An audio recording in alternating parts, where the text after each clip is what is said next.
इस वक्त की बड़ी खबर सामने आ रही है जो कि यूजीसी नेट पेपर लीक से जुड़ी है। जी न्यूज के खुलासे के बाद अब हड़कंप मचा हुआ है और टेलीग्राम ऐप से डेटा डिलीट किया गया था। ये बड़ी जानकारी इस वक्त की। जांच में जब्त 9 मोबाइल फोन्स की टेलीग्राम एप्लीकेशन का डेटा डिलीट किया गया, ये जानकारी मिल रही है। डेटा वापस लाने की कोशिशें लगातार जारी है। CFSL की मदद भी ली जा रही है। आपको बता दें कि CBI कई मोबाइल फोन्स को बरामद कर चुकी है और अब जानकारी मिल रही है कि टेलीग्राम एप्लीकेशन पर बेहद महत्वपूर्ण डेटा जो डिलीट किया गया है उसको अब वापस लाने की तैयारी हो रही है। इस टेलीग्राम के डेटा से काफी कुछ खुलासे होने की उम्मीद है। तो यूजीसी नेट पेपर लीक मामले को लेकर यह बड़ी जानकारी।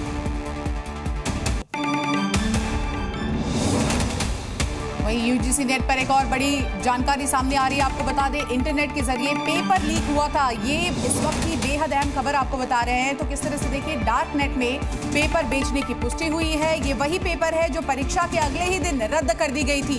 एक तरफ टेलीग्राम से सारा डेटा डिलीट कर लिया गया है। आपको बता दें मैसेंजर ऐप है और उसके बाद उसके डेटा को रिकवर करने के लिए CFSL की टीम भी अब लगातार लगी हुई है।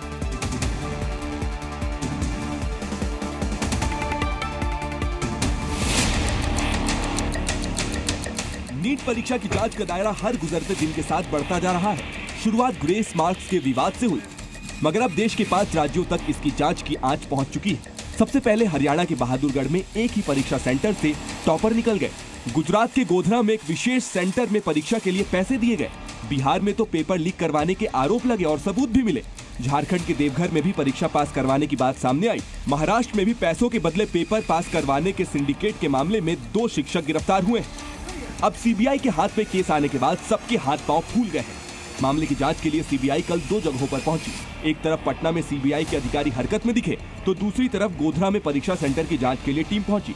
इस बीच झारखंड के हजारीबाग में एक स्कूल में नीट पेपर को लेकर गड़बड़ी के आरोप लगे तो उन्होंने अपने आप को बेकसूर बताते हुए एक एक कर सबका कच्चा चिट्ठा खोल दिया। ऐसी लापरवाही हमने कभी जिंदगी में सुनी नहीं थी कि भाई क्वेश्चन पैकेट्स को इस तरह कहीं भी ई-रिक्शा में ले जाया जा रहा है। स्कूल का दावा है कि नीट के संवेदनशील प्रश्न पत्र ई-रिक्शा के जरिए स्कूल पहुंचे थे। प्रश्न पत्र पहले तो बाकी पेपर्स के साथ कुरियर कंपनी ने रांची से हजारीबाग में अपने ऑफिस भेजा, फिर ऑफिस से स्कूलों तक ई-रिक्शा से प्रश्न पत्र दिए जा रहे थे। जैसे जैसे नीट की जांच आगे बढ़ रही है वैसे ही पेपर लीक, धांधली, परीक्षा पास करवाने वाले रैकेट से लेकर NTA की लापरवाहियां उजागर हो रही हैं। अब देखिए, इधर नीट परीक्षा को लेकर जितने भी केसेस दर्ज हुए हैं अब सभी के CBI अपने हाथ में ले रही है और एक्शन में नजर आ रही है। बिल्कुल, और आपको ये भी बता दें कि जो CBI की कार्रवाई है वो कहां तक पहुंची है। अब तक कुल 5 केस CBI ने टेक ओवर कर लिया है इस पूरे मामले में। वहीं सभी केस की फाइल, डॉक्यूमेंट CBI ने अपने पास रख ली है। CBI ने लोकल पुलिस से भी इस पूरे मामले की जांच शुरू कर दी है, उनसे डेटा जुटा रही है। उनकी जो पूरी तफ्तीश है कहां तक पहुंची है उसकी जानकारी भी CBI के पास। Z News।